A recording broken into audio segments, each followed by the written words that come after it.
प्रादेशिक मनोरुग्णालय परिसरातील बेकायदेशीर वृक्षतोड प्रकरणी गुन्हा दाखल करावा या मागणीसाठी राष्ट्रवादी काँग्रेस शरदचंद्र पवार पक्षाचे जिल्हाध्यक्ष मनोज प्रधान यांनी ठाणे महानगरपालिका आयुक्त आणि वागळे स्टेट पोलीस स्टेशन यांना निवेदन दिलं आहे।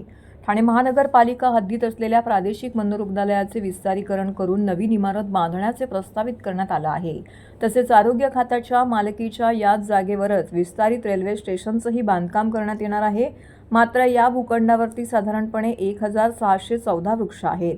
मात्र बांधकामांना अडथळा ठरत असल्याने सुमारे 724 झाडं तोडण्याचा प्रस्ताव सार्वजनिक बांधकाम खात्याने ठाणे महानगरपालिकेला पाठवला आहे। या प्रस्तावास मंजुरी मिळण्याआधीच अनेक झाडं तोडण्यात आल्याचं मनोज प्रधान यांनी केलेल्या पाहणीमध्ये उघडकीस आलं आहे। या संदर्भात त्यांनी गुन्हा दाखल करण्याची मागणी देखील केली होती। त्याच अनुषंगाने मनोज प्रधान, महिला अध्यक्ष सुजाताताई घाग, युवक जिल्हा कार्याध्यक्ष राजेश कदम, जिल्हा प्रशासन सरचिटणीस राजेश साटम, विक्रांत घाग, सचिव दत्ता जगत सिंग, जतीन कोठारे, मकसूद खान, धर्मेंद्र अस्ताना, मेहरबानो पटेल, इक्बाल शेख, सचिन पंधारे, प्रवीण कडलक, फिरोज पठाण, तुळशीराम सळवे, रोहित गायकवाड इत्यादींनी वागळे पोलीस ठाण्यामध्ये जाऊन वरिष्ठ पोलीस निरीक्षकांना भेटून गुन्हा दाखल करण्यासाठीचं निवेदन दिलं आहे।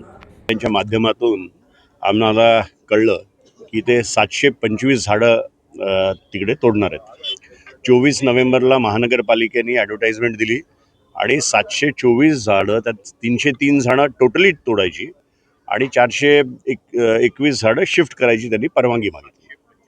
जेव्हा जागेवर आम्ही तिकडे गेलो तेव्हा आमच्या लक्षात आलं की ऑलरेडी झाडं कापून झालेली आहेत।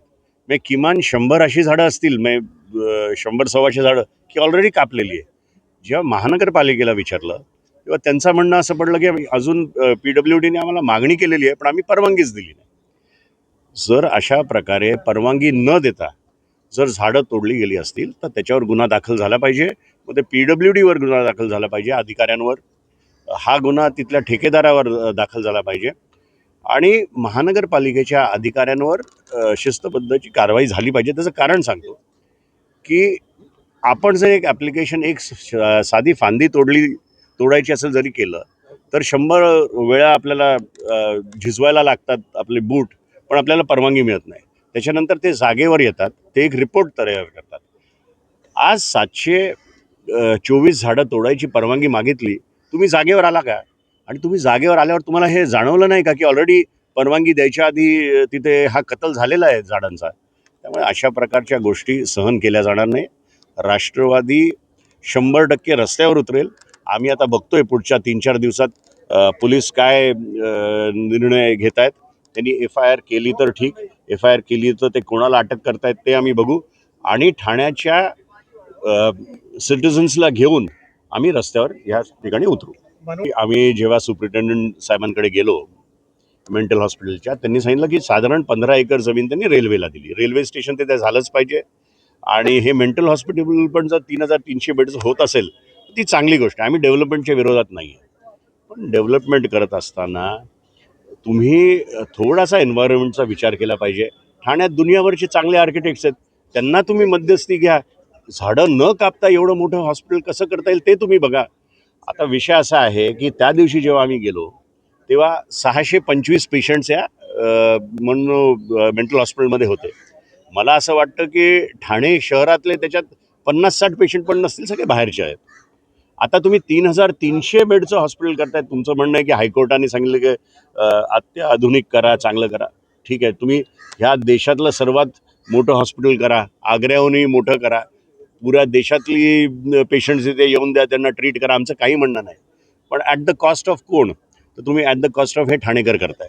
एकुलती एक ग्रीन आपली जी लंग्स आहेत, ग्रीन कवर राहिलं होतं। तुम्ही जर बघितलं तर याच्या बाजूला अदानीचं ACCमध्ये आलं, सगळी झाडं कापली गेली। आशर आला मॉडेलामध्ये, बाजूला सगळी झाडं कापली गेली आणि इथे 1700 झाडांपैकी 700 झाडं तुम्ही कापताय। आणि मी तुम्हाला लिहून देतो की छोटी मोठी झाडांचा तर त्यांनी हिशोब केलाच नसेल, त्यामुळे ते 1000-1500 झाडांच्या वरती ते तोडतील अशी परिस्थिती त्या ठिकाणी आहे।